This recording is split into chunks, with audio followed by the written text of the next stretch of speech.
이스라엘에서 인사드립니다. 무시 못할 세 가지 신호가 있습니다. 이란은 내부적으로 혼란스럽고 미국은 이 지역과 시리아에서 힘을 보이고 있습니다. 단순히 한 단계가 끝나는 것이 아니라 상황이 점점 더 복잡해지고 있습니다. 악명 높은 테러 단체인 ISIS가 다시 강력하게 부활할 위험이 매우 큽니다. 본격적으로 들어가 보겠습니다. 이 지역에서 벌어지고 있는 일들은 모두 합쳐져서 상당히 미묘한 상황을 그리고 있습니다. 이란부터 시작하겠습니다. 우리가 겪는 많은 긴장의 중심이 바로 이 페르시아 국가 이란이기 때문입니다. 경찰청장 아흐마드 라사라단이 매우 분명한 최후 통첩을 내놓았습니다. 그는 시위대, 즉 자신이 속은 사람들이라고 부르는 이들에게 3일의 시간을 주어 자수하라고 했습니다. 그리고 그 메시지에는 자수하면 처벌이 더 가벼워진다는 당근도 있습니다. 쉽게 말해서 항복하지 않으면 훨씬 더 나쁜 일이 닥칠 것이라는 뜻입니다. 그리고 이 모든 것은 정확하지 않은 수치들이 오가는 상황에서 벌어지고 있습니다. 정확한 수치를 확인할 방법이 없습니다. 지금까지의 시위로 인해 목숨을 잃은 사람이 5,000명에 달한다는 보도도 있습니다. 이란 내에서 8,000명이라는 보도도 있고 심지어 10,000명이라는 보도도 있습니다. 또 다른 소식통은 2만 명이 사망했다고 전하고 있습니다. 모두 시위 도중, 특히 북동부 쿠르드 지역에서 격렬하게 벌어진 충돌 중에 발생한 사망자들입니다. 나중에 제가 쿠르드족에 관한 모든 문제를 아주 잘 설명해 드릴 테니 여러분이 이 부분을 잘 이해하실 수 있을 겁니다. 왜냐하면 여러분이 저를 보고 계신 곳에서는 쿠르드족이 뭔지, 비쿠르드족이 뭔지 잘 모를 수 있기 때문입니다. 곧 설명드릴 테니 잠시만 기다려주세요. 동시에 정권의 사법기관도 강경한 입장입니다. 검찰총장 알리 살레는 트럼프의 소위 취소된 처형에 대한 발언을 공개적으로 반박하며 그것을 근거 없는 헛소리라고 일축했습니다. 그리고 그는 시위와 관련된 사건들에 대한 사법적 대응이 단호하고 억제력이 있으며 신속할 것이라고 덧붙였습니다. 즉, 신속하고 강경한 대응, 강한 손길을 의미합니다. 이제는 단순한 신속함이나 처벌만을 말하는 것이 아닙니다. 전통적인 의미에서 말입니다. 시위대에 대한 화학 물질 사용에 대한 고발과 증거가 점점 늘어나고 있습니다. 이란의 정보 차단, 인터넷 차단을 뚫고 결국 공개된 영상들이 있습니다. 그 영상에서는 이란의 보안군들이 보입니다. 보통 위험 물질 관련 장비와 마스크를 사용합니다. 즉, 단순히 물을 뿌리는 용도가 아닙니다. 또한 소셜미디어에는 지속적인 증상을 묘사한 1인칭 증언도 올라왔습니다. 며칠 후에는 고혈압, 심박수 증가, 복통, 두통, 어지러움 같은 증상들이 나타났습니다. 또한 의사의 보고서에 따르면 이는 일반 최루탄이 아닌 신체에 영향을 주는 미어가 물질이라고 했습니다. 만약 이것이 더 큰 규모로 확인된다면 이는 현재 이란에서 정권의 군대가 보이고 있는 탄압 수준이 매우 심각하게 도약했다는 의미가 될 것입니다. 그리고 그 사이 거리에서는 또 다른 디지털 전쟁도 일어나고 있습니다. 그리고 잘 들어주세요. 이란은 거의 전례 없는 사이버 공격의 희생양이 되었는데 이 공격은 정권의 핵심 신경 중 하나인 선전 활동을 직접적으로 타격했습니다. 국영방송 송출에 침입이 있었냐고요? 어떤 상황이었는지 상상해보세요. 마두로가 베네수엘라에 있을 때 일어났던 일과 매우 비슷합니다. 그가 문자 그대로 텔레비전을 장악해서 긴 회견과 긴 연설을 했고 모든 방송이 그냥 국가방송이 되어버렸죠. 이란에서도 같은 일이 일어나고 있지만 디지털 개입이 있다는 점이 다릅니다. 이란 바디 위성과 관련된 해킹으로 10개 이상의 이스라엘 텔레비전 채널에 영향을 준 것으로 보고됐습니다. 종교 프로그램이나 정권의 공식 뉴스 대신 몇 분 동안 그 체제에서는 완전히 금지된 내용이 방송되었습니다. 거리에서 일어나고 있는 시위 장면들이었습니다. 독재자 하메네이에게 죽음을 외치는 함성과 같은 정권의 군인들과 보안군에게 직접 전하는 메시지들이었습니다. 주로 그들에게 형제에게 총 겨누지 말고 국민과 함께하며 무기를 내려라고 전하는 내용이었습니다. 또한 이란인들의 국민혁명과 자유가 가까이 왔으니 투쟁을 계속하자는 구호들도 등장했습니다. 중요한 건 내용이 아니라 정권에 대한 굴욕입니다. 보통 보안 시스템은 이런 외부 신호 시도를 몇 초 만에 차단하지만 이번에는 몇 분이나 되는 아주 긴 시간이었습니다. 이건 매우 이례적이며 흥미로운 점도 있습니다. 이 일은 갑작스러운 게 아닙니다. 이란이 내부 문제를 진압하려 애쓰는 중에 발생한 일입니다. 미국은 우리가 무시할 수 없을 정도로 너무나도 눈에 띄게 군사 장비를 재배치하고 있습니다. 해군 측면에서 말이죠. 항공모함인 유나이티드 스테이츠 십 에이브러햄 링컨과 그 타격단이 지금 이 순간 말라카 해협을 통과하고 있습니다. 그들이 정말로 이미 미 중앙사령부 작전구역에 진입할 기대를 가지고 출항한 것일까요? 이 지역에서 대략 5일에서 7일 정도의 범위 내에 말이죠. 항공모함이 벵골만과 인도양으로 이동하는 것은 존재감과 역량을 보여주는 신호입니다. 이란 해안에서 멀리 떨어져 숨어있는 함정과 결국 이란 바로 앞에 정박할 준비가 된 항공모함과 그 전투단 전체는 전혀 다릅니다. 오늘 영국 미군 기지에서 F-15 전투기 12대가 요르단 기지로 출격했다는 항공 보고가 있었습니다. 지난주 미국은 이 지역에 F-15 전투기 18대를 이동시켰습니다. 이는 매우 중요한 일입니다. 요르단에서 출격하는 이 전투기들은 이란뿐만 아니라 시리아와 이라크까지 작전 범위에 둘 수 있습니다. 즉, 지도에서 멋져 보이려는 움직임이 아니라 실제로 지금 일어나는 실제 배치입니다. 또한 지난 한 주 내내 중동으로 자산을 신속하게 이동시키는 수송 임무가 계속해서 이루어지고 있다는 이야기도 나오고 있습니다. 영국에서 CK-135R 전차까지 포함해서 말이죠. 그리고 억지력을 위해 설계된 것처럼 보이지만 동시에 작전상의 유연성을 유지하는 조정된 이동의 역동성도 있습니다. 여기 내가 있고 준비가 되어 있지만 아직 어떤 버튼을 누를지는 말하지 않겠다는 것과 같습니다. 이 모든 것은 분명히 우리 모두를 기대하게 만듭니다. 이전 영상에서 말씀드렸듯이 언제, 어떻게, 어디서 일어날지는 아무도 모릅니다. 그것은 오직 직접적인 당사자들만이 알고 있습니다. 미국만 움직이는 게 아닙니다. 또한 영국, 프랑스, 독일의 동맹국들이 유로파이터 전투기를 키프로스의 아크로티리와 요르단의 한 기지에 배치하는 것도 관찰되었습니다. 즉, 판이 점점 채워지고 있습니다.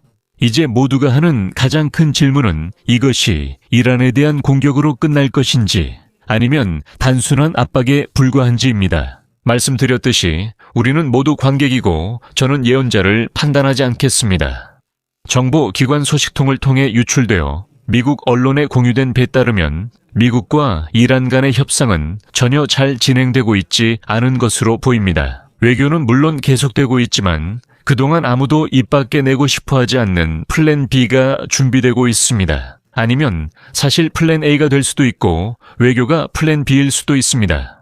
그리고 전해진 바에 따르면 도널드 트럼프는 앞으로 2-3주 안에 자산이 해당 지역에 완전히 배치되면 공격을 시도할 또 다른 기회가 있을 것이라고 합니다. 이게 무슨 뜻이냐고요? 공격 국면이 내일 아침 바로 시작되는 건 아니라는 겁니다.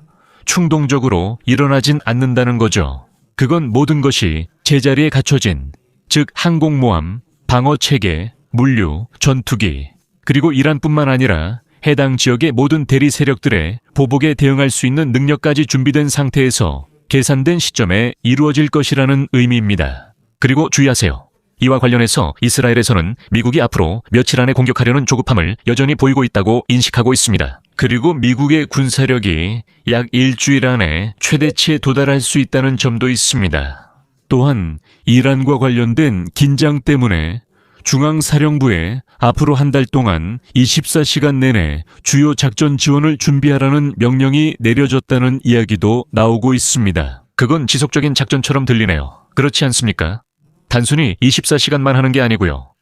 또한 미국 관리들이 이스라엘 언론과 대화하면서 공격이 일어날 것이고 미국이 이에 대비하고 있다고 말한 보도들도 돌고 있습니다. 그리고 트럼프가 네타냐후에게 이스라엘이 이란의 보복에 대한 대가를 치를 준비가 되어 있어야 한다고 말했다는 얘기도 있습니다.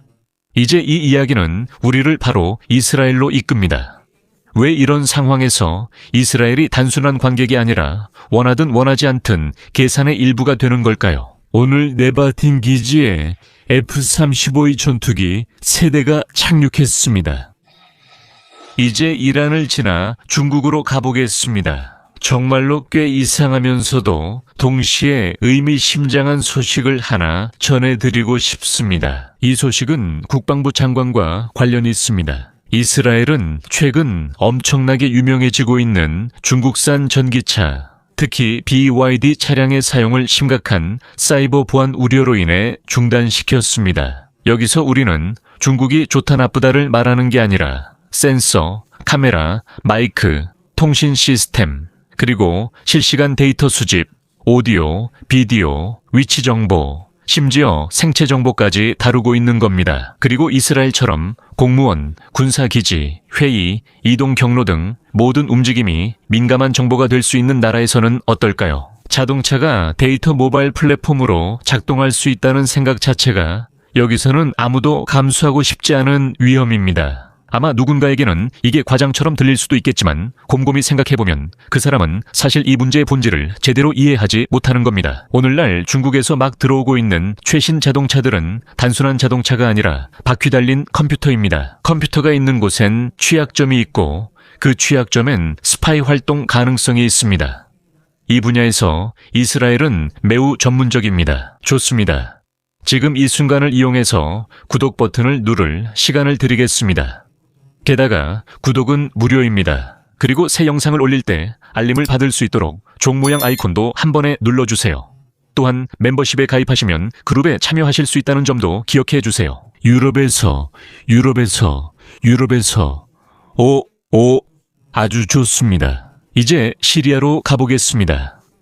현지 상황은 여러 일로 인해 통제 불능 위험이 매우 높습니다. 이로 인해 이스라엘도 항상 경계태세를 유지하고 있습니다.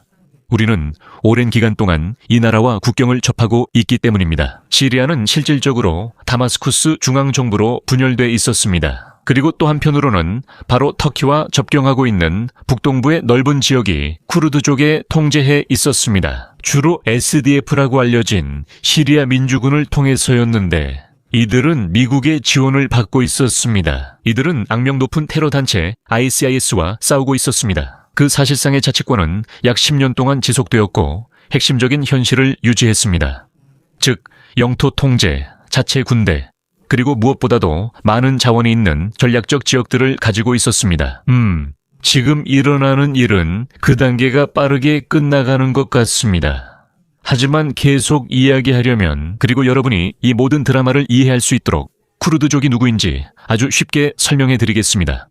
왜냐하면 이 이야기의 주인공이 바로 그들이기 때문입니다. 여러분이 시간과 공간에서 상황을 이해할 수 있게요. 또 그 부분을 이해하지 못하면 앞으로 제 이야기가 중국어나 시리아어처럼 들려 이해하기 어려울 겁니다. 이상한 이름 나열로 들릴 거예요. 쿠르드족은 중동의 큰 민족으로 자신들만의 정체성과 문화를 가지고 있으며 주로 터키, 시리아, 이라크, 이란 4나라에 나뉘어 살고 있습니다. 즉, 쿠르디스탄과 같은 자신들만의 나라가 있는 것이 아니라 이 4나라의 국경 안에 분포해 있는 것입니다. 그래서 여러 곳에서, 그리고 전 세계적으로, 어디에서나, 모든 곳에서, 그리고 전 세계적으로, 모든 곳에서, 어디에서나, 그리고 전 세계적으로, 모든 곳에서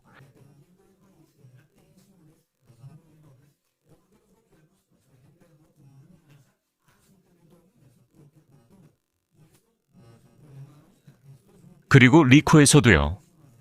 누가 벽인지 이해해야 합니다. 그리고 이런 맥락에서 분명히 또는 실제로 아라무크가 앞으로 나아갔습니다. SLF 즉 시리아 민주군이 여기에 있었습니다. 또 하나 중요한 점은 이 SDF는 시리아 민주군의 약자이며 이들은 주로 시리아 북동부에서 활동하는 무장단체들의 연합체입니다. 그리고 이들은 대부분 쿠르드 전투원들로 구성되어 있는데 이제 그들이 누구인지 알게 되셨죠? 물론 아랍인들과 다른 소수민족들도 포함되어 있다는 점도 말씀드려야 합니다. 그리고 이들은 잘 들으세요.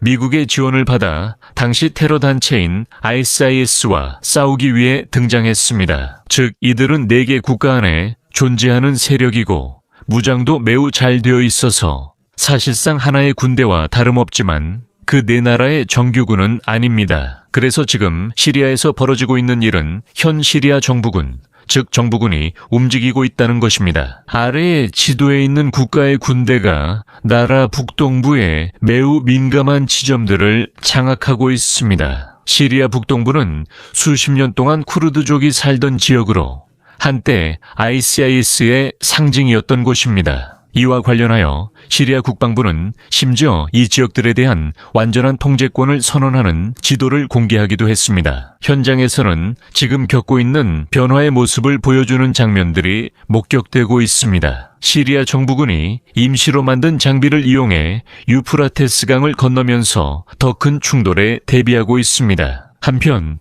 쿠르드군 사령관 마슬롬 압디가 매우 필요한 합의의 마지막 세부 사항을 논의하기 위해 다마스쿠스에 도착했다는 소식도 전해졌습니다. 이것은 분명히 협상처럼 들리지만 실제로 상황은 너무 긴장되고 매우 불안정합니다. 바로 그저께 일이었습니다. 그 협상은 진전되어 합의에 도달했고 단 몇 시간만 지속된 휴전에 이르렀습니다. 협상은 시도되고 있으며 많은 나라들이 이 협상이 이루어지도록 지원하려 하고 있습니다. 이 문제는 분명히 전 지역에 우려를 주고 있기 때문입니다. Islamic State of Iraq and Syria. 테러리스트들이 수감되어 있는 감옥들이 현재 바로 그 쿠르드 지역에 있습니다. 오늘 Islamic State of Iraq and Syria. 테러 단스 관련 수천 명의 수감자들이 있는 시설 근처에서 충돌이 발생했습니다. Syrian Democratic Forces, 즉 쿠르드족의 군대는 이번 전환 과정에서 통제력을 잃게 되면 테러리즘이 다시 부활할 수 있다고 경고했습니다. 시리아 정부 측은 교도소를 공격하고 있다는 사실을 부인하며 자신들의 목표는 해당 지역을 확보하는 것이라고 밝혔습니다. 하지만 혼란 속에서 탈옥과 수감자들이 도주했다는 이야기도 나왔습니다. 만약 이것이 더 큰 규모로 확인된다면 이는 시리아뿐만 아니라 이 나라와 인접한 모든 국가들에게도 시한폭탄과 같은 일입니다. 그리고 그것은 교도소 때문만은 아닙니다. 또한 알홀 수용소에는 ISIS와 직접 또는 간접적으로 연관된 사람들이 모여 있어 항상 큰 문제였습니다. 혼란 속에서 움직임과 탈출이 보고되고 있습니다. 그리고 그 지역은 불안정한 곳입니다. 이런 일이 결국에는 문제가 되는 바로 그 유형의 일입니다. 테러 공포로 가는 선택지입니다. 아빈.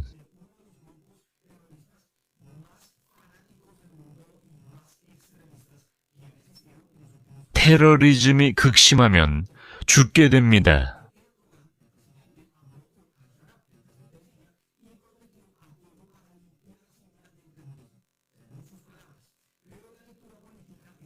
터키는 항상 쿠르드 세력을 위협으로 여겼습니다. 이 재편성은 에르도안에게 전략적으로 유리하며 그는 ISIS와 관련된 상황을 막을 수 있다는 명분만 이용하고 있습니다. 유명한 쿠르드족을 제거하려는 의도가 더 큽니다. 그리고 사실 에르도안은 항상 빈틈없이 행동합니다. 그리고 판도를 바꾸는 중요한 사실은 시리아 정부가 오마르와 코노코 같은 매우 중요한 에너지 시설들을 장악했다는 점입니다. 이것은 단순한 지도가 아니라 돈이고 영향력이며 권력입니다. 영토가 이렇게 빠르게 주인이 바뀔 때 생각해 볼 점은 아주 간단합니다. 위험은 단지 누가 그 땅을 지배하느냐에만 있지 않습니다. 바로 오늘은 그 과정에서 생기는 공백이 더 위험합니다. 그리고 이 지역에서 생긴 공백은 때로는 국가가 때로는 이슬라믹 스테이트 오브 이라크 앤 시리아 같은 테러 단체가 채울 수도 있습니다. 그리고 이것은 우리를 곧바로 이라크로 이끕니다. 이라크군이 바로 그 두려움 때문에 시리아와의 국경을 강화하고 있습니다. 시리아 북동부의 혼란으로 이슬라믹 스테이트 오브 이라크 앤 시리아 대원이 풀려 침투와 공격이 우려됩니다. 이라크 작전 부지휘관은 국경이 안전하게 통제되고 있으며 테러 단체의 어떤 시도나 침입도 저지할 준비가 되어 있다고 말했습니다. 그리고 이것은 괜한 망상이 아닙니다. 이라크는 이미 알고 있습니다. ISIS가 시리아의 혼란을 틈타 재정비하고 국경을 넘어 다시 공격했던 일이 실제로 있었기 때문입니다. 저는 ISIS가 이라크에서 저지른 학살을 말합니다. 이곳 상황은 결코 쉽지 않으며 오늘날 이 지역의 현실입니다. 우리는 각 상황 전개와 미국의 움직임을 매우 주의 깊게 지켜볼 것입니다. 이란에 대한 공격 위협은 여전히 잠재되어 있을 뿐만 아니라 점점 더 강해지고 있습니다. 이번에는 정말 일어날 것 같아요. 좋아요와 구독 부탁드리고 음악에서 다시 만나요.